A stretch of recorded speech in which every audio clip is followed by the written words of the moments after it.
When it comes to the self and the psychology of the self, including its pathologies and dysfunctions, each of these two approaches acknowledges two basic selves, but they're not the same selves, and that's the problem.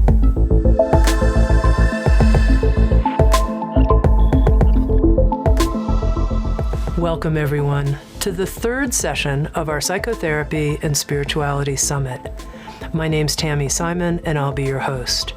In this session, Ken Wilber will be teaching on the three selves in the journey to growing up and waking up. Ken is broadcasting from Denver, Colorado, while I and the Sounds True team are all here in our Boulder studio. Please note that a free recording of this session will remain accessible for 24 hours. And then if you wish, you can also own the entire downloadable series with unlimited access to each recording, transcripts from each session, and bonus gifts from our presenters. And now it's my honor and my joy to introduce you to Ken Wilber. And really, I don't think I would feel right about hosting the Psychotherapy and Spirituality Summit without Ken Wilber being one of our featured presenters. He's one of the most influential and widely read American philosophers of our time. He's the author of many books, including The Spectrum of Consciousness, The Eye of Spirit, Grace and Grit, Sex, Ecology and Spirituality, and A Brief History of Everything. With Sounds True, Ken has created the audio series Cosmic Consciousness and an online course called The Future of Spirituality. Ken, thank goodness you're part of our Psychotherapy and Spirituality Summit, and welcome. Well, it's a pleasure to be here. Always delighted to work with you, Tammy, and so I am altogether honored and delighted to be part of this. Take it away and talk about the three selves on the journey of waking up and growing up. All right. I thought what I'd like to focus on today is a very simple and easy understanding of a truly important point. And this point has to do with the types of self that human beings have available. There are two very broad but very different approaches to this issue. They disagree with each other profoundly, and both of them are equally important. And they both need to be included if we're going to make any sort of progress in this area at all. It's more interesting than it sounds. And it actually directly impacts your life and how it's lived. So bear with me, please. The two major approaches to this issue are the contemplative or meditative approaches, mostly Eastern, and the conventional or orthodox approaches, mostly Western. When it comes to the self and the psychology of the self, including its pathologies and dysfunctions, each of these two approaches acknowledges two basic selves, but they're not the same selves, and that's the problem. The contemplative or meditative traditions recognize a finite, relative, separate self, usually called the ego, and an infinite or ultimate real self, or true self, or divine self, a selfless self, where the person's true identity is said to be directly one with spirit itself. And this is what the Sufis call the supreme identity. The relative conventional self, or ego, is considered to be ultimately unreal or illusory, and it's said to be responsible for all of life's suffering, pain, and torment. And this pain and suffering is ended only when a person lets go of their illusory self or ego and instead discovers their real self or true self, which indeed is said to be fully one with spirit, a discovery known variously as enlightenment, awakening, metamorphosis, satori, moksha, the great liberation. So for this approach, the two selves that are recognized are the ego and the true self. And the ego is the cause of all our problems and all our unhappiness in life, which are ended only when we discover our true self. The basic technique for recognizing and discovering our true self or divine self is said to be meditation or contemplation. The conventional approaches, on the other hand, also recognize two basic selves, but both of them, in this case, belong to the finite relative world, which is the world the other approach considers to be fundamentally illusory. This approach recognizes the ego, but according to them, the ego in its healthy, accurate, fully functioning form is the highest self that we have. It's thought of as our authentic self or our healthy self or our actual self. The problems, according to this school, come from the broken version of the ego.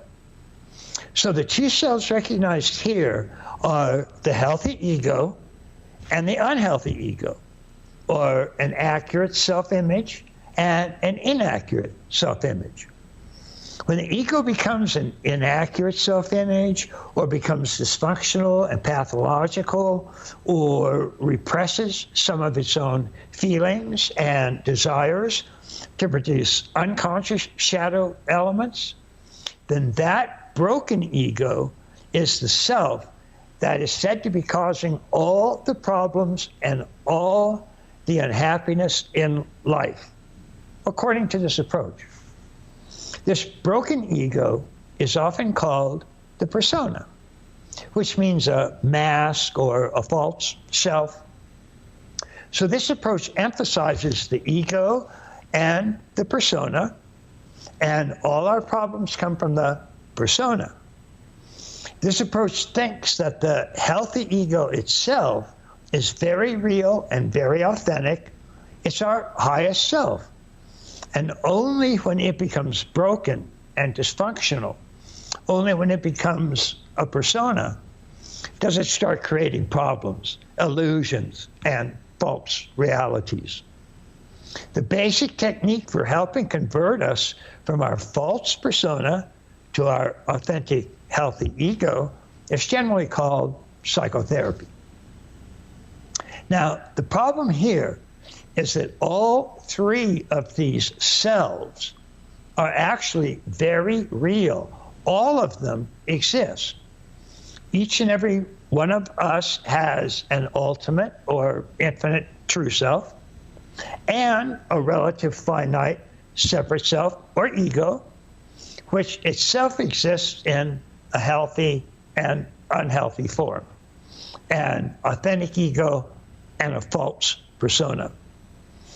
So overall, we have true self, ego, and persona, putting them all together. And we absolutely need to be aware of all three of these, or else we're out of touch with some of the most important realities that we have. Looking at the total picture, moving from false persona to accurate ego, it's generally done with some form of psychotherapy, the result of which is said to be a healthy, relative, finite self, or healthy ego. And moving from the relative ego to the ultimate true self is done with meditation or contemplation, the result of which is said to be enlightenment or awakening or self-realization. When you only acknowledge two of those three, then truly serious and severe problems result. And yet virtually all of the approaches in the world today fall prey to one of those shortfalls, which means that no matter which of those approaches we follow, we will actually end up being broken people in one form or another. We're actually deliberately training ourselves to be partial, fragmented, and cracked. And understand, this means essentially every person on the planet is broken compared to what they could be. This is not good. Because the conventional approaches, and this means most of the standard forms of psychology and psychotherapy found in the modern West, but because they generally don't recognize a true self or real self or divine self, they categorically do not have things like enlightenment, awakening, moksha, satori.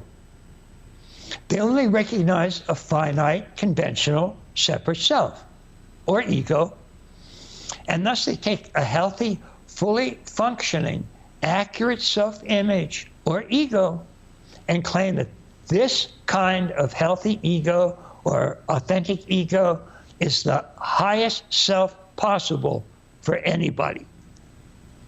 In other words, they confuse authentic ego with true self. This keeps them locked fully in what the other side considers the illusory realm, the false, finite, relative realm. Now, small footnote, this relative realm is said by the Enlightenment or contemplative approaches to be false or illusory only when it is seen apart from spirit.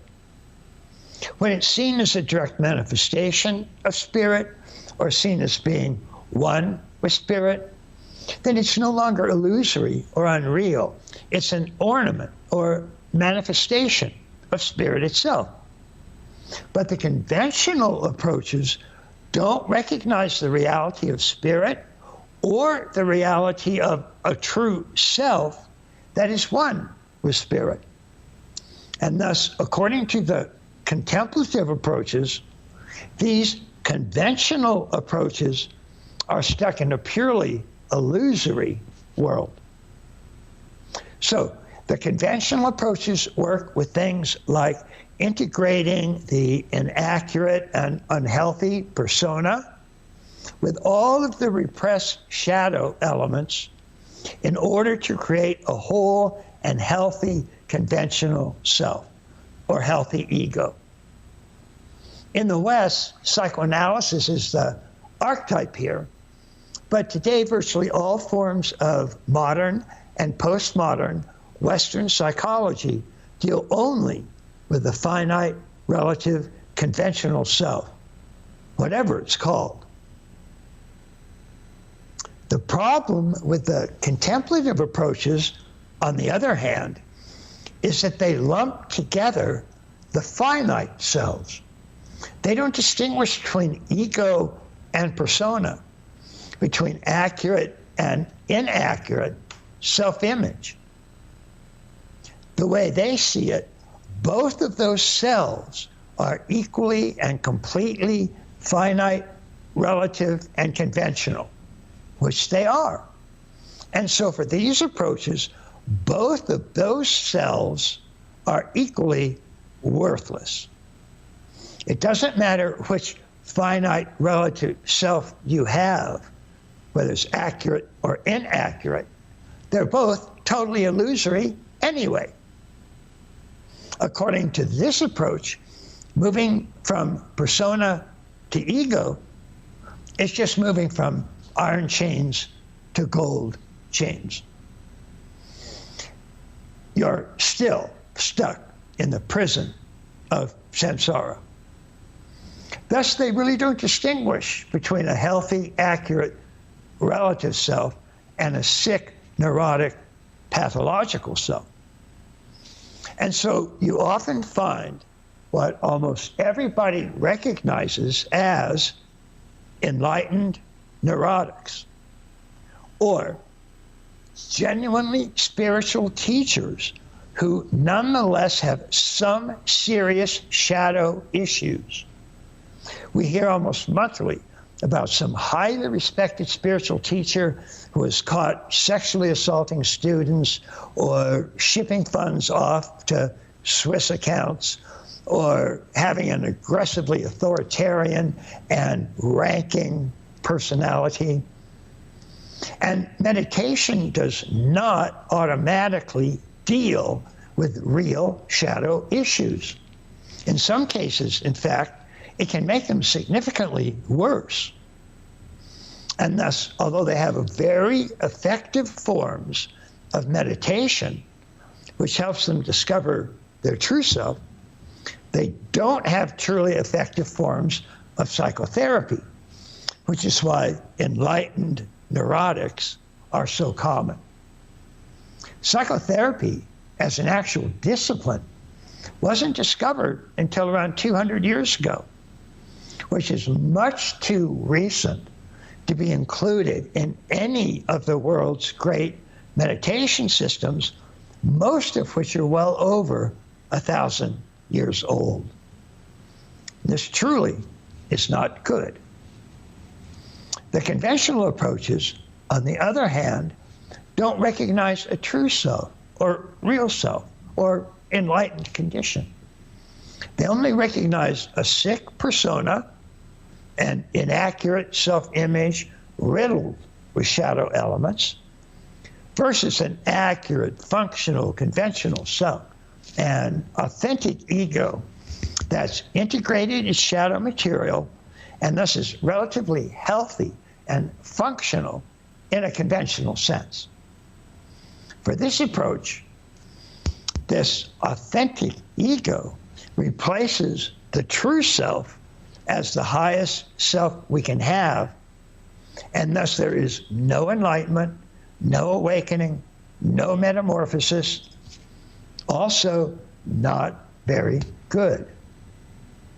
So ideally, we would recognize all three selves. And a little footnote, the Sounds True gathering that I'm presenting this as a part of is exactly dedicated to exploring all the details for how being these two major approaches together, bringing these two major approaches together in genuinely pragmatic ways, an endeavor that, of course, I support completely. But all three of these selves clearly are covering incredibly important territory, and leaving any one of them out is disastrous, because these are territories of our own being. Allowing us only two out of these three realities is catastrophically to devastate our very own nature. And yet the number of approaches in the world today, outside those few being presented at this conference, the approaches in today's world that actually include all three of these territories is basically zero.